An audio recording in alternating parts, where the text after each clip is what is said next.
গল্পের নাম April fool. ভাবছি আত্রেয়ীকে বলেই দেব চাকরিটা আমি পেয়ে গেছি বেলা সত্যি, আর কয়েকটা মাসের অপেক্ষাও করতে হবে না। অনেক দিন তো হলো, ক্যাম্পাসিংয়ে মোটা মাইনের চাকরিও জুটে গেছে। এখন বেশ টোনাটুনির লাল নীল সংসার হবে। তুই আত্রেয়ীকে ভালোবাসিস? কবে থেকে? আগে কই বলিসনি তো। আহা, সব কিছু তোকে বলে করতে হবে নাকি? এই যে 4 বছর ধরে ইঞ্জিনিয়ারিংয়ের পাশাপাশি চুটিয়ে গল্প লেখাটা চালিয়ে গেছিস।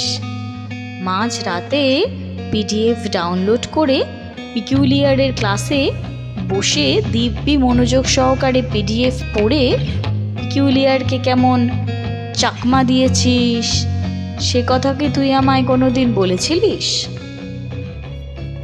ওরে বাবা রে, তোর নজর তো দেখছি সাংঘাতিক। তা তুই ইঞ্জিনিয়ারিংয়ে পড়াশোনা করতিস, নাকি শুধু আমার ওপরেই গোয়েন্দাগিরি চালিয়েই তোর কেটে যেত?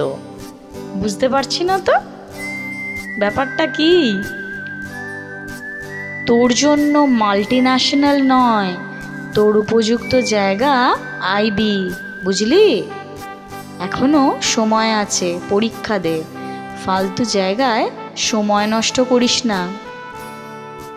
তুই কি চাস আত্রেয়ীর মা বাপ ওর সঙ্গে আমার বিয়েটা দেওয়ার আগেই রিজেক্ট করে দিক? তোর উদ্দেশ্য তো মোটেই ভালো মনে হচ্ছে না। যাকগে যাক, আজ তুই কি করছিস? প্রপোজ না করেই বিয়ে পর্যন্ত ভেবে ফেলেছিস। বেশ বেশ, নিমন্তন্ন করতে ভুলিস না যেন, কবজি ডুবিয়ে খেয়ে আসবো। ঠিক আছে, সে তখন দেখা যাবে। বললি না তো আজ তুই কি করছিস?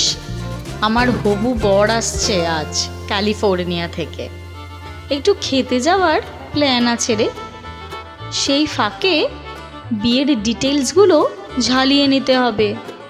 লোকবল কম, বুঝিসই তো, দুজনকেই সব ম্যানেজ করতে হবে। সন্ধে 7টায় বেদা ভিলেজে।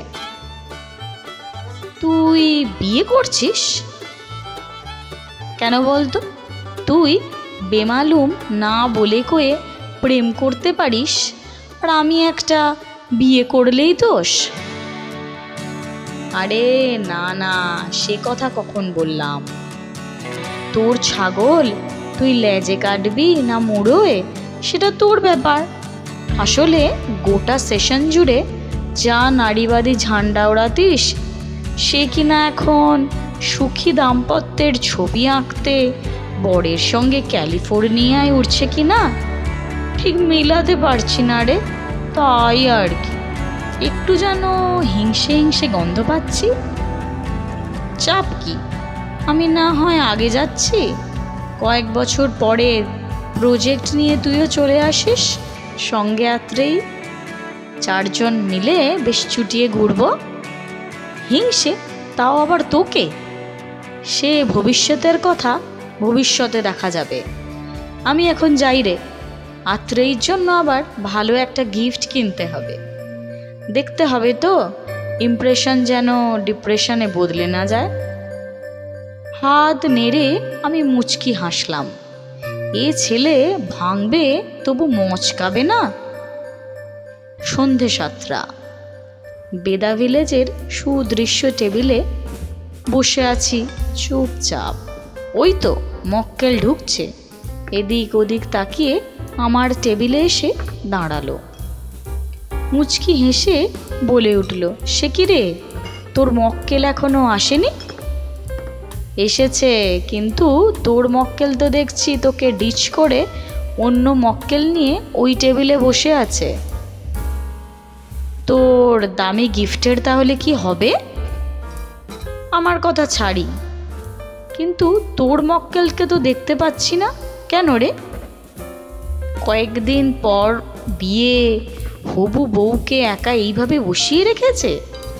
বড়ই আনরোম্যান্টিক মানুষ দেখছি। ঠিক যেমনটা তুই প্রপোজ করতে এসেছিস, অথচ দামি গিফটটাই প্রাণে ধরে কিনতে পারিসনি। এতদিন ধরে আমায় বোঝে, নতুন করে গিফটের আর কি দরকার সেই ভেবেই আর কিনলাম না রে। তুই তুই সব জানতিস? জানবো না কেন? মিথ্যেটাও তো আজ অবধি ঠিক করে বলতে শিখলি না। আত্রের তো এই জানুয়ারিতেই বিয়ে, টেবিলের উল্টো দিকে যে মক্কেল বসে আছে তার সঙ্গে রে। আমায় নিমন্ত্রণও করেছে, তুই আর বুদ্ধু বানানোর লোক পেলি না রে। আহা, ভালোবাসার মানুষকে এপ্রিল ফুলের দিনটায় একটু বুদ্ধু বানানোর চেষ্টা করা কি অপরাধ? হাঁটু গেড়ে বসে পড়ল কৌস্তব। কোনো একটা ম্যাজিকে পকেট থেকে বেরিয়ে এসেছে ভেলভেটের কৌটো। ভিতরে শুয়ে আছে একটা মিষ্টি ডায়মন্ড রিং। এই রিংটার জন্য একটা হাত দরকার। সারা জীবন আমার পাশে থাকবি তো? এপ্রিল ফুলের দিনটায় প্রপোজ করছিস, তারপর দেখবো সব ফক্কা। আংটিও নকল, সারা জীবন থাকার অঙ্গীকারও নকল।